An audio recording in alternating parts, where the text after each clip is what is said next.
It took me 3 days to get out of Texas. I thought about going back to San Antonio and swinging through there, but that was south, and I was heading north. So I went through Dallas instead.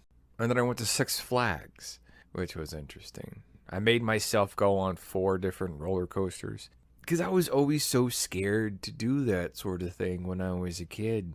We might have gone to a roller coaster park once when I was a kid, maybe twice, but probably once. And I remember my family members making fun of me because I stood in line and I was getting ready to go and I chickened out. I ran away. I was probably like 17. I was so scared. And so, me at 24, I was like, oh, I need to go do this now. And I just tell myself that I can, that I should, that I will. And I ended up just hanging out at Six Flags for the afternoon by myself. And then after that, I went home. I made my way back to Indianapolis. And the funny thing is, home for me never really was one specific place. I have a hometown that I spent the majority of my childhood in, of course. For me, since we moved so much, home was where your heart was, right? Like the old saying goes. Home was where my family lived because I think I've had something like 33 addresses in my entire life. Let's be conservative and say 30. Me and my mother once worked it back to when I was about 3 years old. That's about as far back as we could figure it out, how many addresses I've had. And when I was a kid, there were periods where we spent a long time in one address, right? There wasn't one per year. Sometimes that was 1 for 5 years, and then sometimes it was 2 per year or something like that. It was a real gypsy vagabond lifestyle for a while. And when I got back to Indianapolis in the summer of 2011, that was home then because that's where my parents were. That's where my brother and sister were. And they were really the people that mattered to me the most. And it was such a joy to return home, having changed so much, having seen so many things. And I remember pulling up and knocking on the door, and I hugged my mom and I said, Mom, I'm home.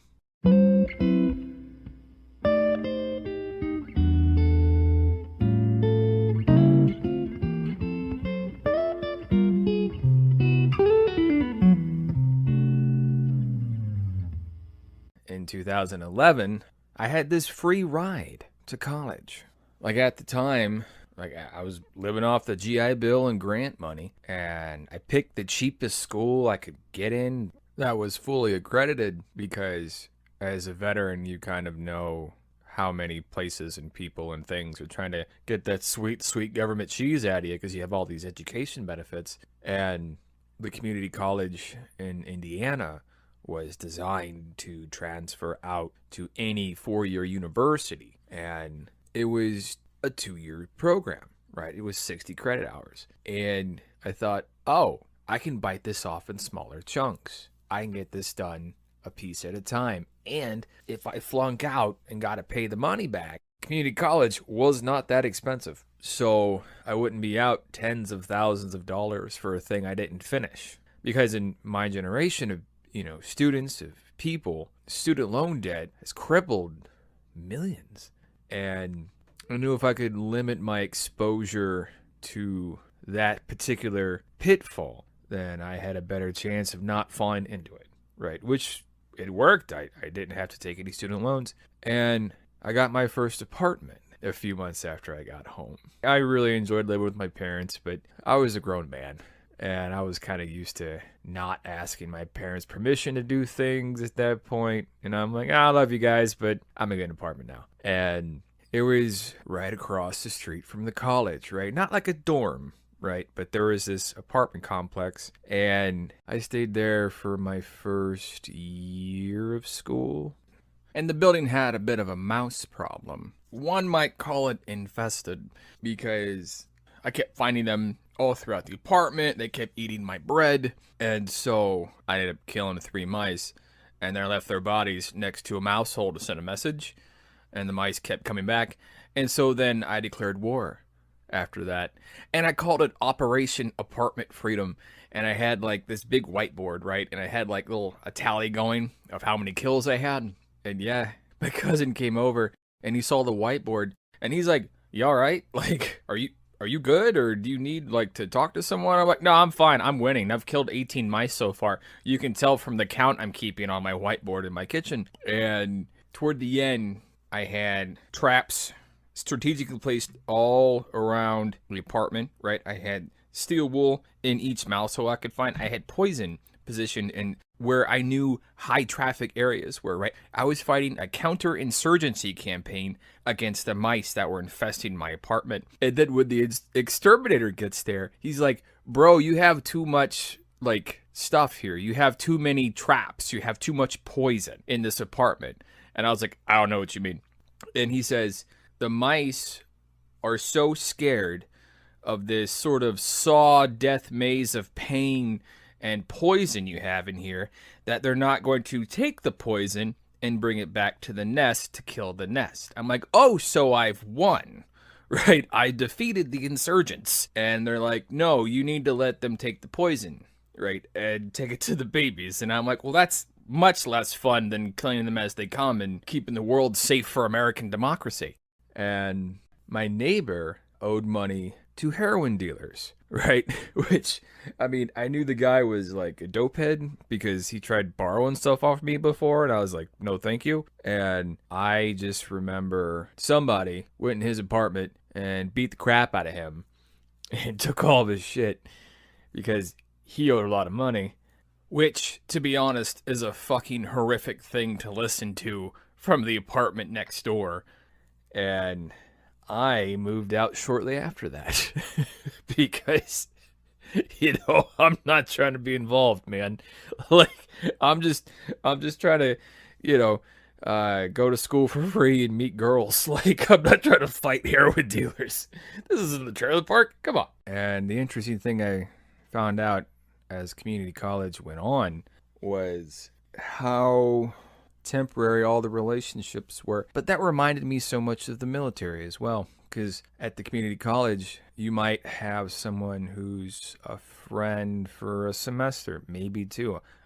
Out of that whole experience, I have one friend out of that still, and that's because he followed me to university and he was also in the National Guard and we had a very similar life path. But for the most part, you start a new semester, you try to make a couple friends, you have a couple laughs, and then rinse and repeat. So I was good in the moment, but I had trouble maintaining long-term relationships. I still do to this day. I'm just now kind of good at it, right? We had such a gypsy vagabond experience as kids that we never really stuck around in one place long enough to build that sort of deep concrete roots. And then in the military, the same thing. And now, as a 34-year-old, I know how to kind of maintain and nurture a relationship and maintain a friendship and understand what that means and what my role is as a friend in a long-term sort of endeavor. But at the time, I was very lonely, especially during that first summer break in between classes. I didn't really have any money problems because I was making enough off the GI Bill plus a drill check. Plus, I kind of lived cheap anyway that I didn't really need anything. And so I remember walking around the city, and I didn't have a job, but I didn't really need a job. My rent was paid and everything. And I would just walk. I would pick a direction and just go. I would explore all the alleys, all the different side streets of downtown, of the greater Indianapolis area. And I was looking for something. I was distracting myself. I was getting lost. ETSing off of active duty and going to be a civilian again, right? Leaving that intense structure that is the military often feels like you're sleepwalking through someone else's dull, boring dream. Because the military always had a set schedule. It had what we're going to do day by day by day, right? And then I'm a civilian again, and I'm like, oh, I'm just felt adrift, feeling out of place. Because this is the track for success society has us on, where you graduate high school, and then you go to college. You graduate college at 22, you get a job. And then you work your way up a ladder. That's a general blueprint for success in our society. And I was on a very different path. I was very much an individual, which was something that was a dirty word in the military, right? Conformity was a virtue. And so people that conform have a vested interest in conserving traditions, which is a good thing, of course. We need people like that. Just like how we need the innovators that make new ideas and bring positive change, we need people who are invested in maintaining society. That's important. And the military is all about tradition. If you can conform the way they want you to, you can move up the ladder really fast. I had a hard time with that. Now, nonconformity is not a virtue in and of itself, right? Being a contrarian does not make you braver or smarter or better. And I'm saying my personality did not mesh very well with the military up to a certain level. Once I hit a certain point, there is a ceiling there. And I think to speak more on conformity, I have this theory, and I don't know if it's true, but people at the bottom don't conform, right? I think to hit the middle class, you have to conform to a certain degree, right? Because I kind of jumped classes. I started out at the lower class, and then I made my way to the middle class. Because in the middle class, people act a certain way, they dress a certain way, they talk a certain way, and if you speak, act, dress, present yourself in ways that don't conform to the middle class image, then you're on the outs. And I was not successful as a person financially, socially, whatever, until I figured out ways to conform, right? I had to, which you would think after so long in the military that, it would have been second nature, but I kind of sucked at it in the military a lot of ways. I was usually the guy out, right? Like, I was usually kind of on the outs a little bit, often to my own doing. But at a certain level, to succeed in a culture, you have to kind of conform into the culture. And I sure didn't know that at the time when I was in community college. I just knew that I couldn't quite conform to any culture there. There were these different groups and stuff, right? Like there were veterans groups, but those always were kind of too conservative for me, and they all kind of thought the same a little bit. But then I go to the writers groups, and you'd think, oh, they're artists and they're, different, and not really. No, a lot of them were kind of the same, but they're kind of like the liberal version of the conservative veteran groups on campus. And so it was like everybody was finding their own tribe and then conforming to it, which is fine. That's a good thing. I just suck at it. And so I eventually ended up making my own. I wanted to build a group that was more interested in creating art than conforming to a socio-political identity. Because in the military, you're conforming to a certain identity, right? There is regulations and manuals for how they want you to act. And those change on the whim of fickle politicians and an evolving body politic. And then you get in the real world, back in the civilian world, and that's fractured into 10,000 different groups. And I think people instinctively find safety in tribes. And the gateway to safety in a tribe is conformity. Because in an established hierarchy, one method for advancement, for success, for reward is conformity. If you can conform in all the right ways, pass the right test, wear the right suit, have the right haircut, then you're rewarded with safety and security. But you give up pieces of your individuality when you do that, right? So it's a trade-off. You have to negotiate with the hierarchy itself and find out just how much of your individuality you're wanting to give up in exchange for the security and the prosperity that you want.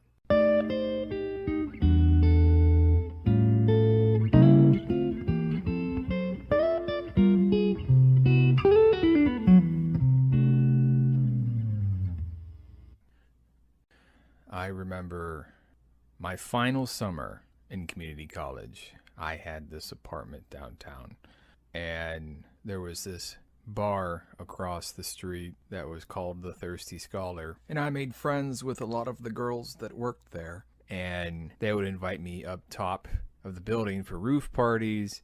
I remember the 4th of July in 2015. I was up on the roof of the Thirsty Scholar, and I'm having drinks and beers with my friends, and we're talking about the issues of the day. And then the fireworks show starts, and we're in this amazing central site. We're in a 360-degree view. There's fireworks just shooting up all around us, right? You could see it all throughout the city. Every fireworks display for 5 miles is just showing. And it was this amazing moment. And I can close my eyes and remember the beautiful magic of that night, where the world bursting with red, white, and blue, and the swelling patriotism that fills my heart with just how much I love this country was on display all around me. It was like how I saw the world, how I saw my nation every single day in my mind, but in real life. It was wonderful. It was nice feeling included in kind of a new place I wasn't used to before. I remember this party I went to, right?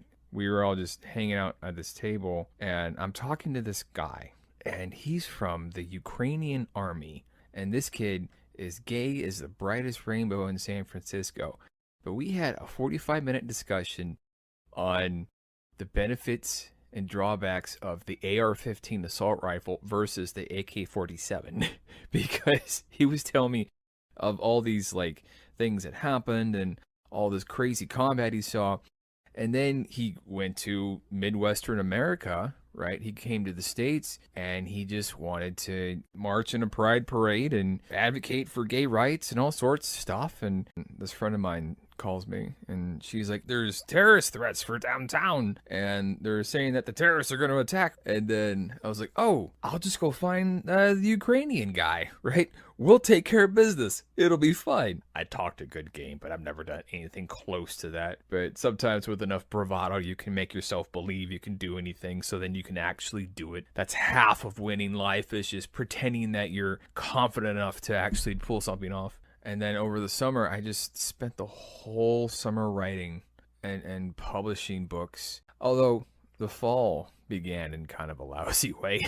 So every president that I have served under has tried to reform the Department of Veterans Affairs in one way or another, right?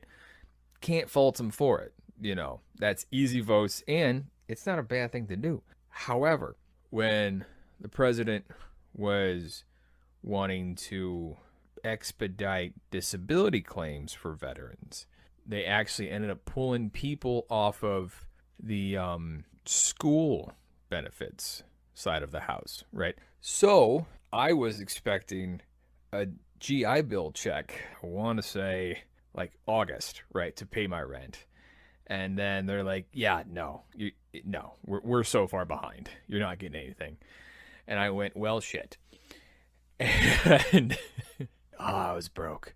At one point, I had $11, and 6 of them were laundry quarters. And no, I had a box of MREs that I took from a National Guard armory and half a tank of gas. And that was it. I remember being that broke. I remember having only $11.